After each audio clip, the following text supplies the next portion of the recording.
Stand up, you've been sitting way too long. Welcome to this special edition of the Ralph Nader Radio Hour. I'm Steve Scrovan. In this series, Ralph and constitutional scholar Bruce Fein will lay out articles in the impeachment of President Donald J. Trump. Count 9, freedom of the press. Now, let's get to how Donald Trump has violated the freedom of speech.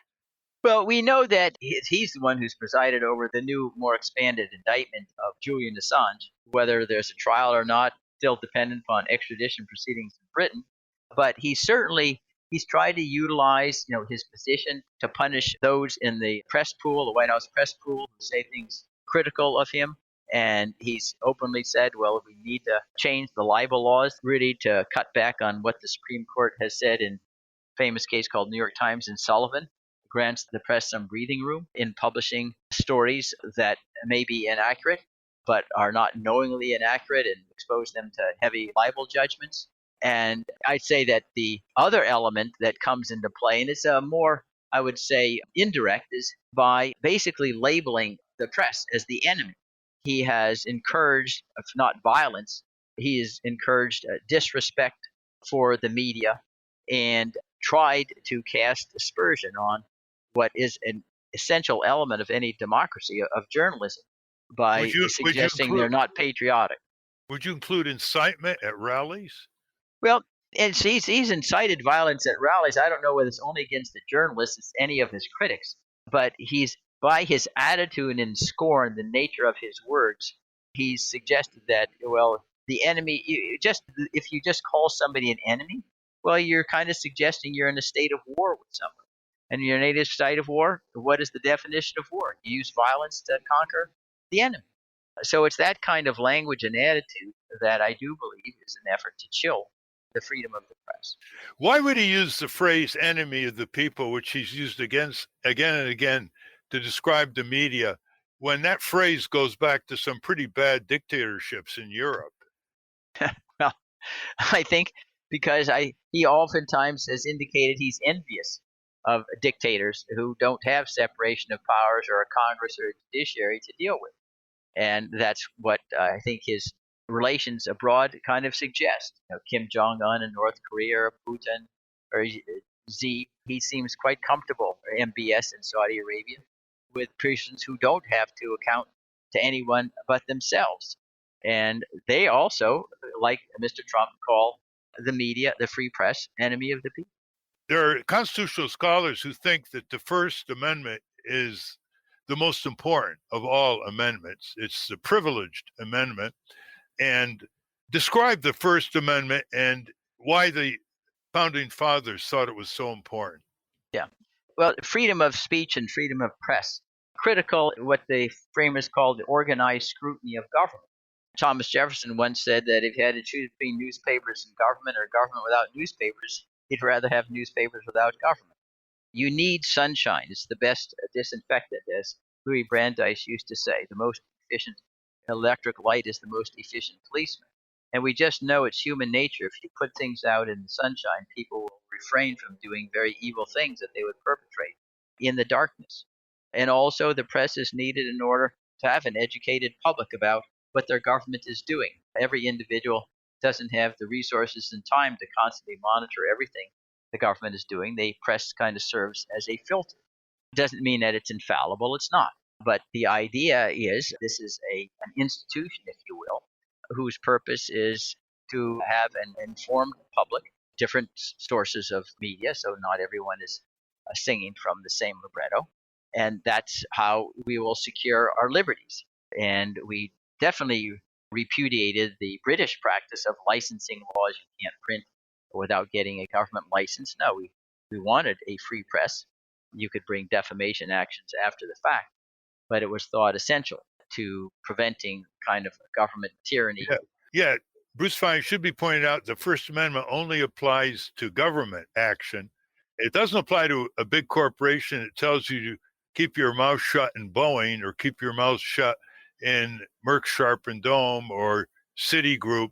They can stifle your free speech in the corporate workplace, but no government can stifle your free speech without violating the First Amendment, or is there any exemption? I mean, I suppose the only exemption, if you're wanting to disclose the location of the military abroad and expose them to death by revealing to the enemy where they're located. But otherwise, if there are any exemptions, they're really, really tiny. The court created one in the so-called Snepp case. He was a CIA officer.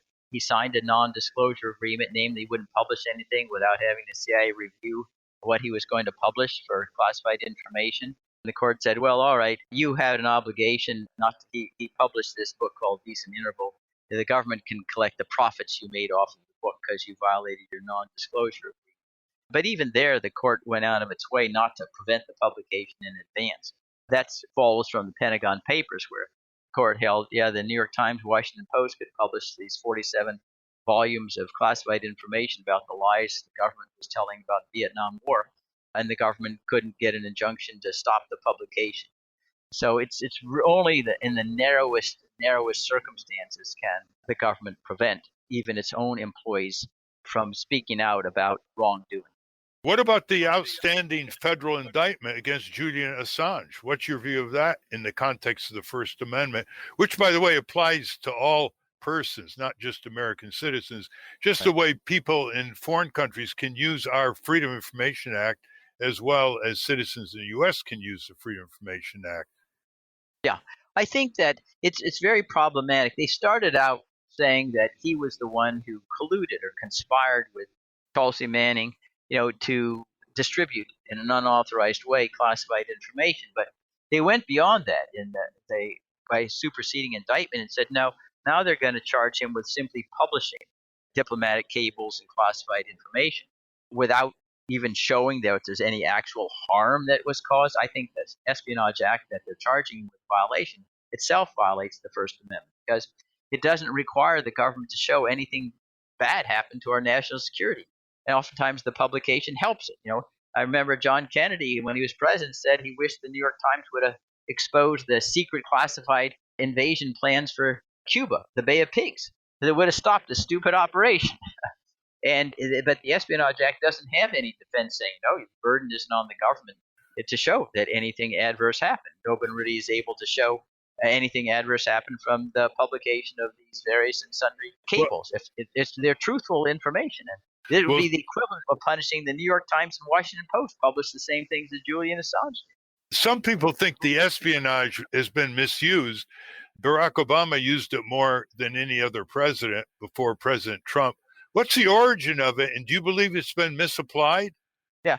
Well, the origin goes back to World War I, where we were throwing dissidents in jail, like Eugene Debs, for simply protesting the war and our intervention in the Bolshevik Revolution. It applied what now would clearly be a freedom of speech.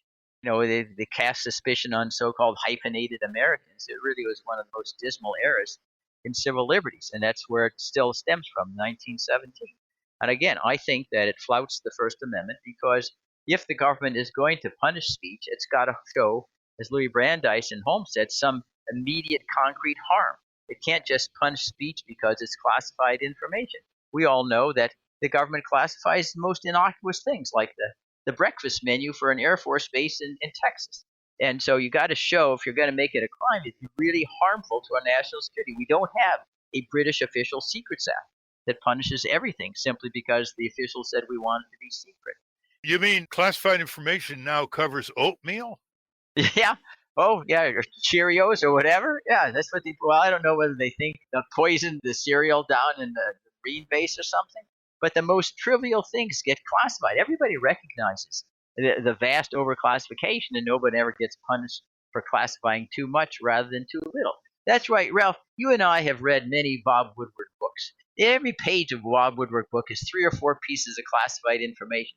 He never gets prosecuted ever because, number one, it's innocuous, and number two, he writes flattering things about the government, so they're not going to prosecute somebody who's a nice megaphone for them. So the whole idea that, well, you need the Espionage Act to protect all these state secrets that are so important is simply contrary to what our entire experience has been.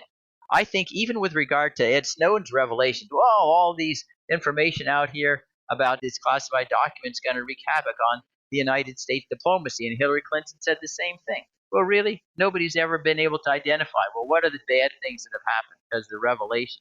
And you may recall we had a common dean at Harvard Law School, Irving Griswold. He was there at the time of the Pentagon Papers litigation in the U.S. Supreme Court, and he went up and represented, all these terrible things will happen in our inability to negotiate a peace treaty in Vietnam if you permit the Pentagon Papers to be published.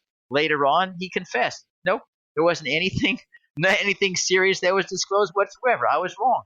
And he was embarrassed that he made this false representation to the U.S. Supreme Court. And I think a lot of the information Bob Woodward puts in his book is based on government officials who want to break the classification and give this information to the public. I mean, it's not all self-interest. Some of it is an attempt to inform the public. And one of the reasons why his books are so widely read is because he has material critical of some government officials leaked by other government officials. And that is count 9 in the impeachment of Donald Trump, freedom of the press. Join us again for count 10, violation of the treaty clause.